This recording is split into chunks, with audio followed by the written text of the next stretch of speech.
ahlu jannahu buu rasuulku yidhi markay jannada galaan afar shay baa loo bishaaraynayaa waxaa la odhanayaa ahluljannow maanta laga bilaaba waxaad leedihiin nolol aan dhimasho dambe lahayn shabaabnimo aan gabow dambe lahayn nicmad aan dhibaato dambe lahayn caafimaad aan xanuun dambe lahayn baa la odhanayaa ayna dunya xadiis buu nebigu ka sheekeeyey ibnu mascuud uu wariyey yaa adnaa ahla aljannati manzila jannada dadka galaya ka ugu darajeer buu nebigu maalin ka sheekeeyey wuxuu yidhi waa nin ka soo baxaya jannada buu nebigu yidhi jannadu ka soo baxaya gurguurad buu kaga soo baxayaa albaabkii jannadu ilaahay buu hor imanayaa ilaahay baa odhanaya cabdi addoonkaygiiow orodoo jannada gal waa taase albaabkii jannadu imanaya indhihiisii baa looga dhigayaa jannadii inay buuxsantay markaasuu noqonayaa yaa rabbi jannadaad gal igu tiri way buuxdaa meelaan ka dega ma haysto markaasuu ilaahay odhanayaa ma buuxday orodoo noqo gal haddana uu imanayaa mar labaad mar saddexaad markii afraad baa ilaahay odhanayaa orodoo jannada gal oo teg oo gal jannada adduunyadii iyo 10 baad leedahay keligaas adduunyadii imisa 10 waa saaxada arlada weeyaan ama waxa jannada yaala adduunyada ma yaaliin adduunyada maxaa yaala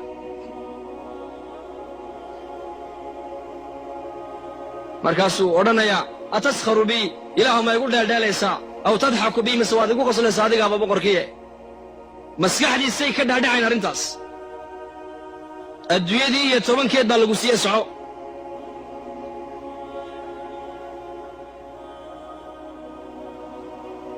imaam qurtubi kitaabu tadkira wuxuu ku sheegay ninkaasi madaxweyne marka dawlad loo magacaabo koormeer buu sameeyaa dalkoo dhan buu soo maraa gobollada tuulooyinka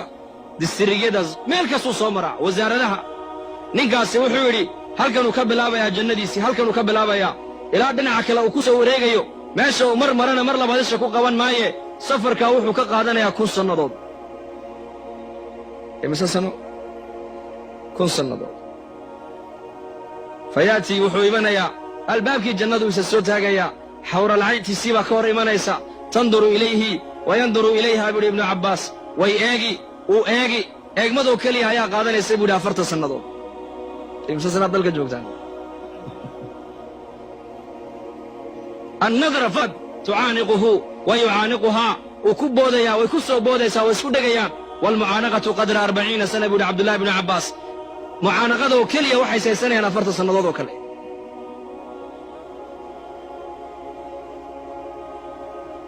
wuu soconayaa maqsinkii cuntadu ay taallay buu fadhiisanayaa 700 sano uu cuntada cunayaa bas muddada u yar uu cuntada cuno waa 700 sano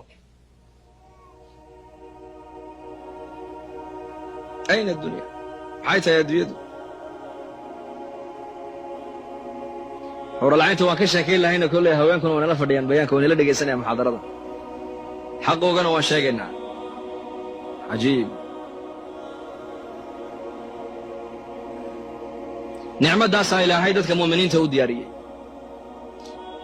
yatuufu calayhi 10,000 khaadim buu nebigu yidhi ninka jannada galaya dadka jannada gala ugu jaga yara ugu faqiirsan ee ugu faqiir lama dhihi karee ugu jaga yar waxaa dushiisa dawaafaya buu nebigu yidhi 10,000 oo khaadim baa dul dawaafaya khaadimkan khaadimka kale arki maayo khaadimkan sharaabka iyo cuntada uu sida ku kale ma sido guryaha jannada buu nebigu yidhi sida guryahan adduunyada ma ahine sidaasay carshiga uga laalaadaan buu rasuulku yidhi asxaabtu way yaabeen yaa rasuulallah guryaha sideen u galaynaa wuxuu yidhi sida shimbirahaad u duulaysaan aad u galaysaan buu yidhi cuntaada cunaysaan biyahaad cabbaysaan sindhay iyo kaadi midna noqoni maayaan cuntadu waxay isku beddelaysaa daacadaasoo ka udgoon miskiga sharaabku wuxuu isku beddelayaa dhididkaasoo isaguna miskiga ka udgoon ma dhimanayaan ma gaboobayaan ma daalayaan ma gaajoonayaan ma harraadayaan ma bukoonayaan calolxuma ma jirto qabyaalad ma jirto qabyaalad halkaa may socon ma jirayso wanasacnaa maa fii suduurihim min khillin albaabka jannada markay joogaan 2 shayba waa laga dahirayaa hadday jidhkoogiina jannada intay gelin baa la beddelayaa laabtooda wixii ku jiray khilli iyo xasad iyo dabeecaddii xunayd iyo buqdigii iyo wixiina halkaasaa lagaga reebaya laa yasmacuuna fiiha lagwan ilaa salaama wax kala maqli maayaan salaama bay maqlayaan waalmalaa'ikatu yadkhuluuna calayhim min kulli baab سلام عليكم بما صبرتم نزلا من غفور سلام قولا من رب الرحيم دحدودنا والسلام ملائكتنا والسلامي حق سلام كنا سلام با كيمنيس سلامتك كيمنيسا سلامتا waxay ka timid oranaya من الحي الذي لا يموت الى العبد الذي لا يموت دينتي يا ايمانك اسلامنimadu waxay bini aadanka siinaysa sifaadka ilaahay kamida الابد صفه الابد yeelanaya qofka bini aadanku markuu jannada galo من الحي الذي لا يموت waxa la oranayaa salaantani waxay ka timiday ilaahay noolahay aan dhimanayn waxay u imatay adoonka ilaahay isaguna aan dhimanayn hadeed hore